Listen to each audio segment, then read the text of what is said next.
할렐루야. 주님의 음성을 들으시기를 바랍니다. 오늘 나눌 말씀 요한복음은 앞에 있는 마태, 마가, 누가복음과 예수님의 생애를 기록하고 있다는 면에서는 같지만 그 내용적인 면에서는 몇 가지 다른 점을 가지고 있습니다. 먼저는 기록 시기가 다릅니다. 새 복음은 60년경에 기록이 됐습니다. 요한복음은 90년경에 기록이 됐습니다. 그러니까 마태, 마가, 누가복음과 요한복음은 30년간의 격차를 가지고 있는 것이죠. 둘째, 요한복음에는 귀신 들린 자의 이야기가 단 한 번도 나오지 않습니다. 다른 복음서를 보면 예수님께서 귀신을 쫓아내셨다는 것이 한 30번 정도 나옵니다. 하지만 요한복음에서는 단 한 번도 나오지 않습니다. 그러면 요한복음서를 기록할 때는 귀신 들린 사람이 없었을까요? 그건 절대로 그렇지 않습니다. 오히려 반대입니다.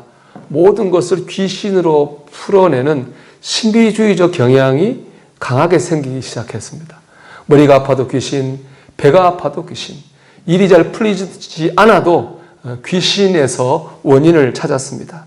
이렇게 귀신만 쫓다 보니까는 주님의 능력을 바라보기보다는 귀신에 대한 두려움이 더 커지게 됐습니다. 예수님을 본 것이 아니라 귀신을 보게 된 것이죠. 셋째, 기도에 대한 말씀이 다릅니다. 요한복음에는 기도 응답에 조건이 생겼습니다. 요한복음 14장 14절의 말씀 보면요. 내 이름으로 무엇이든지 내게 구하면 내가 행하리라. 내 이름으로라고 하는 조건이 생겼습니다. 주님의 이름으로 기도해야 됩니다. 그런가 하면 요한복음 15장 7절 말씀 보면 너희가 내 안에 거하고 내 말이 너희 안에 거하면 무엇이든지 원하는 대로 구하라 그리하면 이루리라 이렇게 말씀했습니다. 너희가 내 안에 거하고 우리가 주님 안에 거해야 됩니다. 또 내 말이 너희 안에 거하면 우리가 주님의 말씀을 따라 살아야 됩니다. 그렇게 구하면 응답을 받는다는 것이죠. 주님의 말씀으로 살아야 됩니다. 그래야 응답을 받습니다. 그런데 다른 복음서에는 이런 조건이 없습니다. 구하라. 그래야 하면 얻을 것이다. 찾으라. 그러면 찾을 것이다. 문을 두드리라. 그러면 열릴 것이다. 그래서 열심히 기도하라는 말씀만 있습니다. 그래서 열심히 구하고 찾고 두드리기만 하면 응답받을 것이라고 말씀하셨습니다. 이렇게 기도에 대한 교훈이 요한복음에서 변한 것은 그 당시 성도들의 기도 생활에 문제가 생기기 시작했다고 하는 반증입니다. 그러니까 주님의 뜻을 구하기보다는 자기 욕망을 따라 구하기 시작했습니다. 그렇기 때문에 주님의 이름으로 구하십시오. 너희가 내 안에 거하면 이런 기도 응답의 조건이 생기기 시작한 것입니다. 넷째로 믿음 생활에 있어서 행함을 강조합니다. 대표적인 것이 아마 오늘 본문일 겁니다. 14장 15절 말씀 너희가 나를 사랑하면 나의 계명을 지키리라. 주님을 사랑한다고 하는 것은 그저 막연한 마음가짐이 아닙니다. 주님의 말씀을 따라 실제적으로 행동하는 것입니다. 주님의 말씀을 지켜 행해야 됩니다. 이렇게 요한복음은 새 복음서와 다릅니다. 그 이유는 이 30년이라고 하는 시간이 설명해 줍니다. 그러니까 30년이 지나면서 성도들의 신앙이 순수함을 잃고 점점 세속화되어 가기 시작했다는 것입니다. 천국의 소망을 바라보기보다는 이 땅의 신비를 쫓습니다. 주님의 뜻을 이루는 기도보다는 자신의 욕망과 헛된 기대만을 기도합니다. 또 신앙과 삶이 따로 놀기 시작했습니다. 이 주님께서는 사도 요한을 통해서 영적인 순수성을 회복하라고 요한복음을 주신 것이죠. 사랑하는 여러분, 만일 지금 이 시대에 주님이 우리에게 말씀하신다면 어떤 복음서로 말씀하시겠습니까? 제 생각에는 주로 요한복음으로 말씀하시지 않을까 그렇게 생각합니다. 너희가 정말로 나를 사랑한다면 나의 말씀을 따라 살아야 된다. 우리를 향한 주님의 음성이 아니겠습니까? 주님을 사랑한다면 주님의 말씀대로 살려고 해야 합니다. 우리가 꼭 그래야 될 이유는 그럴 때 주님의 은혜를 경험할 수 있기 때문입니다. 오늘 말씀 21절을 보면 나의 계명을 지키는 자라야 나를 사랑하는 자니 나를 사랑하는 자는 내 아버지께 사랑을 받을 것이요 나도 그를 사랑하여 그에게 나를 나타내리라 이렇게 말씀했습니다. 주님을 사랑하는 사람은 주님의 계명을 지키는 사람입니다. 그 사람이 하나님 아버지께도 사랑을 받고 예수님께도 사랑을 받는 그런 경험을 할 수가 있는 것입니다. 주님의 말씀대로 살려고 할 때 우리는 하나님의 사랑도 예수님의 은혜도 받을 수 있습니다. 반대로 우리가 신앙생활을 하면서도 심령이 공허한 것은 다른 데 이유가 있는 게 아닙니다. 우리의 삶이 신앙적이지 않기 때문에 그렇습니다. 우리의 삶이 너무나 주님의 말씀과 동떨어진 삶을 살기 때문입니다. 생각해 보십시오. 일주일 내내 신앙과 아무런 상관없는 삶을 사는데 어떻게 우리가 신앙에서 힘을, 은혜를 공급받을 수가 있겠습니까? 신앙으로 살아야지 신앙의 힘도 공급받습니다.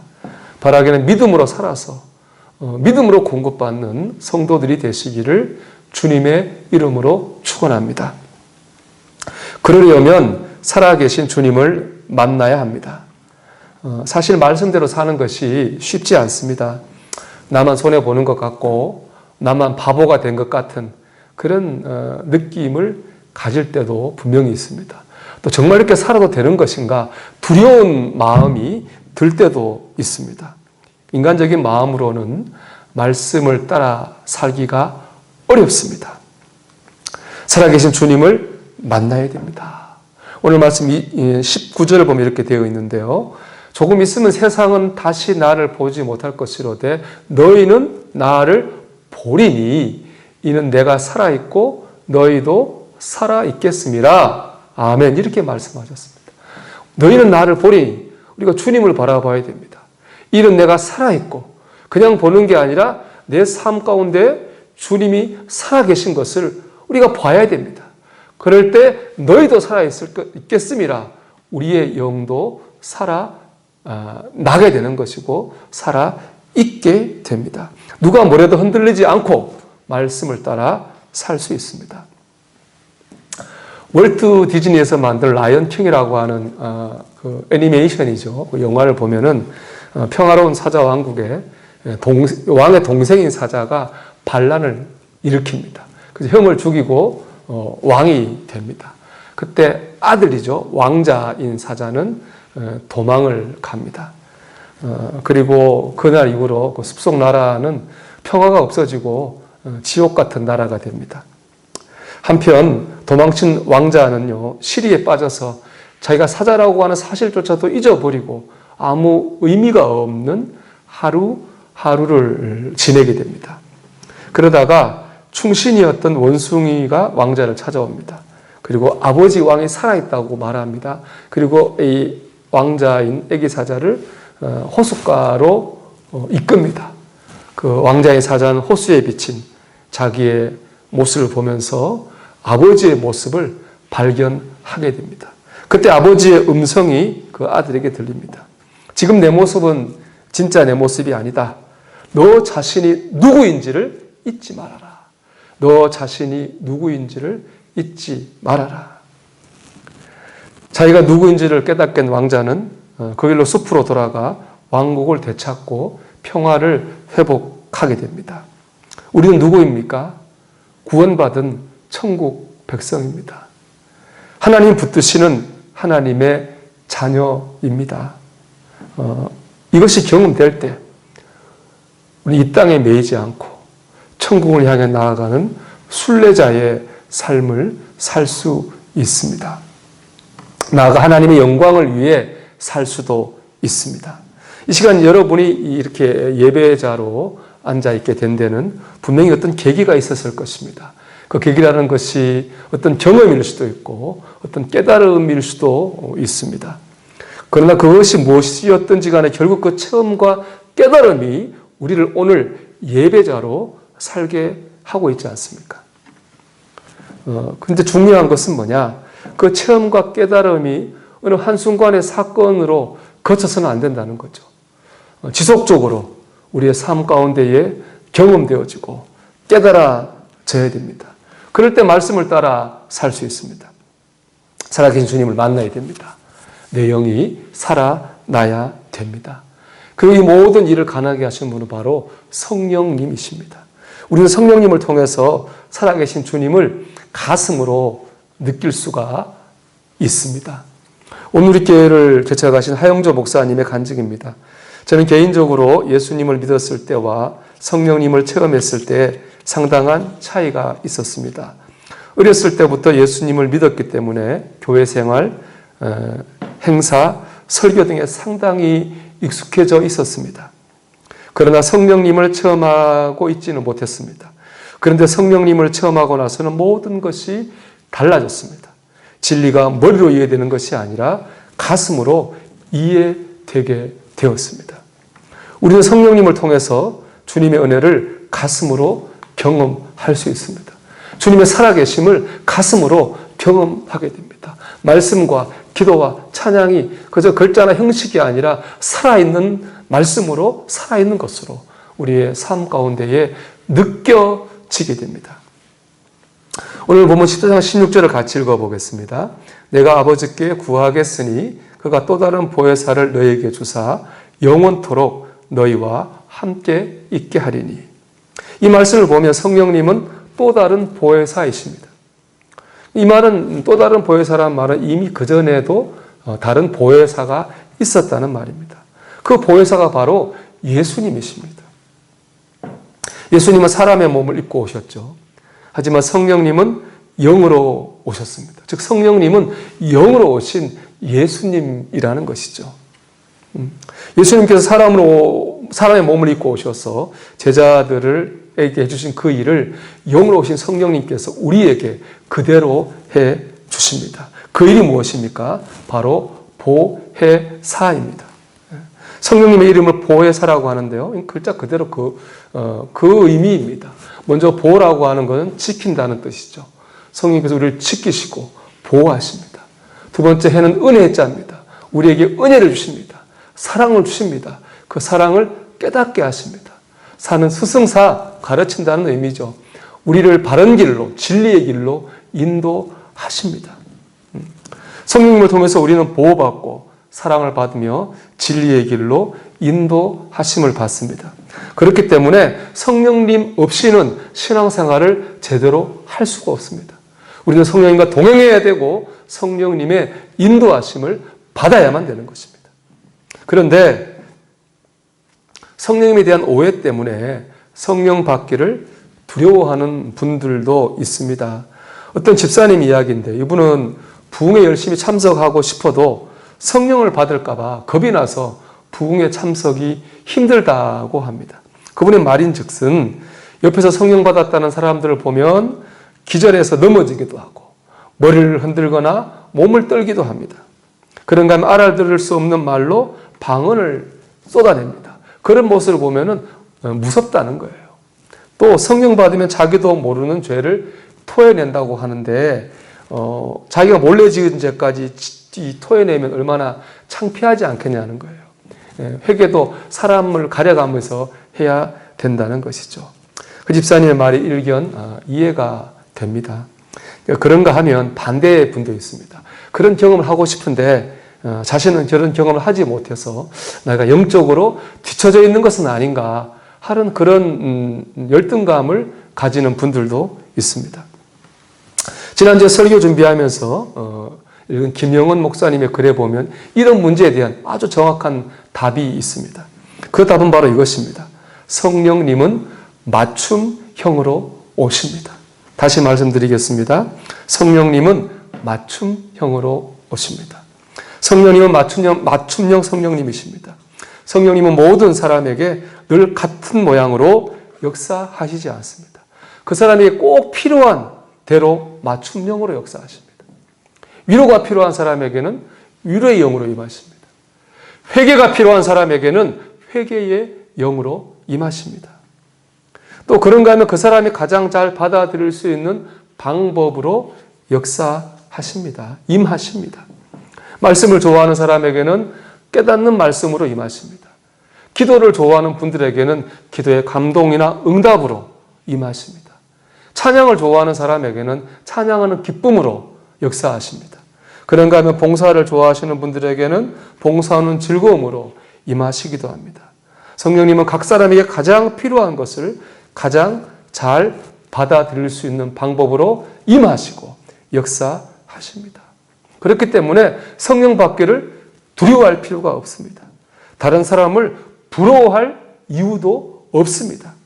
성령님은 내게 가장 필요한 것을 내가 가장 잘 받아들일 수 있는 방법으로 임하시고 역사하십니다. 우리가 할 일은 하나입니다. 성령의 임재를 사모하는 것입니다. 성령의 충만을 사모하는 것입니다. 여러분 두려워도 말고 부러워도 말고 오직 성령님의 역사를 사모하시기를 주의 이름으로 축원합니다. 마지막으로 믿으셔야 됩니다. 우리 14장 17절의 말씀인데요. 같이 읽어봅니다.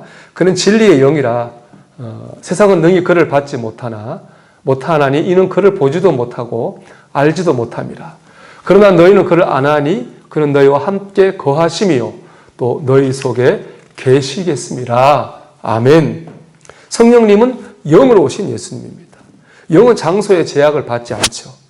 육신으로 오신 예수님은 우리 안에 들어오실 수 없습니다. 하지만 영은 다릅니다. 우리 안에 들어오실 수 있습니다. 그리고 우리 안에 거하실 수 있고 계속 함께 계실 수 있습니다. 주님이 지금 이 말씀을 하신 겁니다.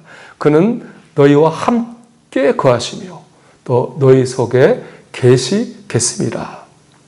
저희 어릴 적에 굿하는 것을 많이 보았습니다. 이 굿의 하이라이트는 무속인이 접신을 하는 거죠. 몸을 떨든지 달고 대나무가 떨리든지 칼이 떨리든지 하면서 다른 사람의 신이 그 무속인의 몸에 들어옵니다. 그러면 무속인은 빙의를 하죠.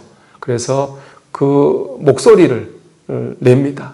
애기 귀신 들어오면 애기 목소리 내고 남자 귀신 들어오면 남자 목소리 내고 이렇게 접신을 하게 됩니다. 영이 들어온 것이죠. 영이 들어오는 원리는 동일합니다. 우리가 예수를 믿기로 결심할 때에 예수님의 영이 우리 안에 들어옵니다. 요한계시록 3장 20절의 말씀입니다. 볼지어다 내가 문 밖에 서서 두드리노니 누구든지 내 음성을 듣고 문을 열면 내가 그에게로 들어가 그와 더불어 먹고 그는 나와 더불어 먹으리라. 아멘입니다. 우리가 예수님 믿기로 결심할 때에 예수님의 영이 우리 안에 들어오는 거죠. 내가 그에게로 들어가라고 하셨습니다. 그렇기 때문에 예수님을 믿는다고 하는 것은 단순히 마음가짐의 문제가 아닙니다. 하나님의 아들이신 예수님의 영이 내 안으로 들어오는 어마어마한 대사건이 일어나는 것입니다. 성령님은 내가 예수님을 영접할 때 내 안에 들어오셨고 지금 내 안에 계십니다. 이것을 믿어야 되는 것입니다. 영적 전쟁을 쓴 세계적인 치유사역자 딘 셔먼은 믿음의 선포를 늘 강조합니다. 하나님 우리를 사랑하신 것과 예수님이 십자가를 위해 지고 날 위해 죽으신 것 그리고 성령이 내 안에 있는 것을 믿고 끊임없이 선포하라고 말씀합니다. 그 선포를 통해서 하나님의 역사를 경험하게 될 것이다 라고 하는 것이 그가 늘 강조하는 것입니다. 여러분 성령님께서 내 안에 계십니다. 내 안에 역사하십니다. 이것을 믿으십시오. 그리고 내가 어디에 있든지 어떤 상황에 있든지 믿고 믿음으로 그 상황을 향하여 그 상황에 서 있는 내 자신을 향하여 믿음으로 선포하십시오. 그럴 때 우리는 성령님을 통해서 살아계신 주님을 경험하게 될 것입니다. 또 그럴 때 말씀을 따라 사는 삶을 살 수 있게 됩니다. 또 그럴 때 지속적으로 은혜를 공급받는 하나님의 사랑과 예수님의 은혜를 공급받는 삶을 살게 될 것입니다.